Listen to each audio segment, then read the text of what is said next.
Another thing the Netherlands have a lot of is waterways. Over 6,000 kilometers of them.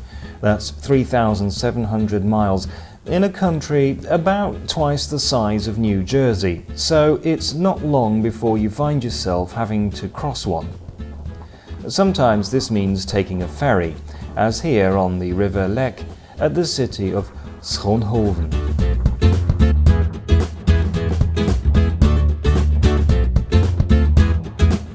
The Netherlands are basically one great big river delta.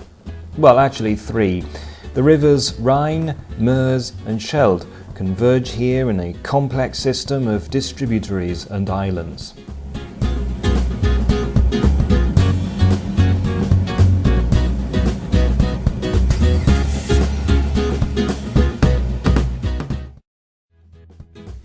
We actually gave Schoonhoven a miss and instead pressed on to the small town of Bergambacht.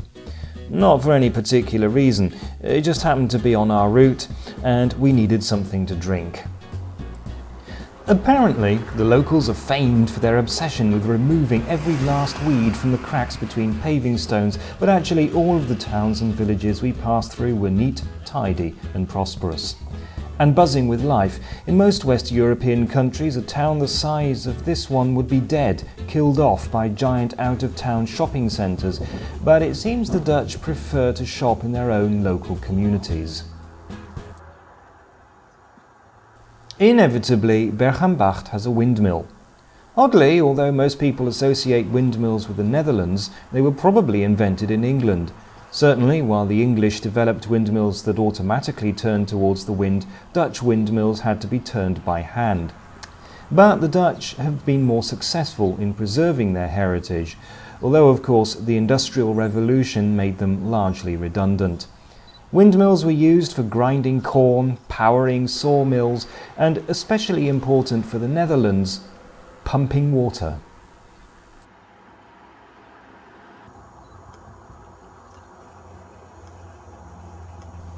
Travelling around the country, you can't help but notice that it's almost as much built on water as on land. So much of it is reclaimed land, and ditches and canals are quite simply everywhere.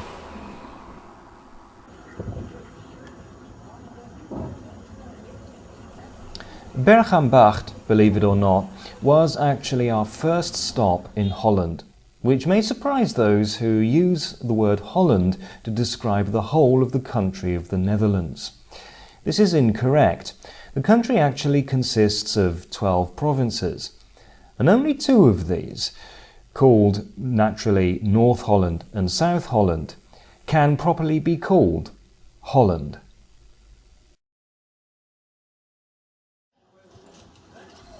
Bergambacht is very near to a much more famous city, its name known to cheese lovers the world over, Gouda. And in case you're wondering, yes, that is how it should be pronounced. The cheese isn't actually made here, but in the surrounding area. It was, however, traded here, and still is. Aside from the touristy shops, there's a cheese market every Thursday, although it was Tuesday when we went, so we missed it. Gouda's history is one of boom and bust, economic success alternating with periods of war, devastation and plague. But the city hall is quite magnificent, and like many Dutch city halls, it regularly demonstrates its carillon.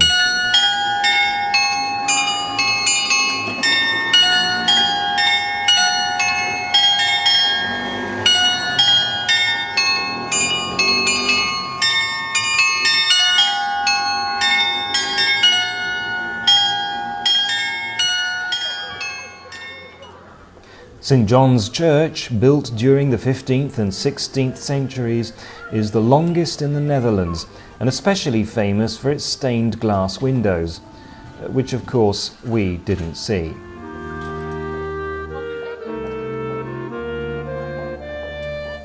A relative newcomer to the scene, built in the first few years of the 20th century, is the neo-Gothic St. Joseph's Church.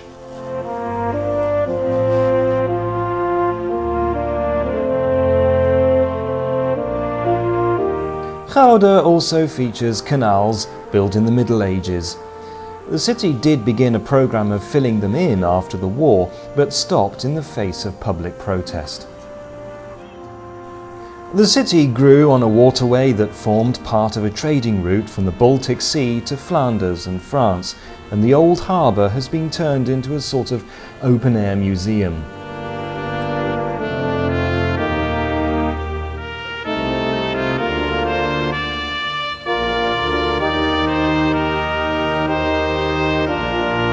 It was getting towards evening though, and in the Netherlands almost everything closes at 6 o'clock sharp, and we really wanted to get to Delft.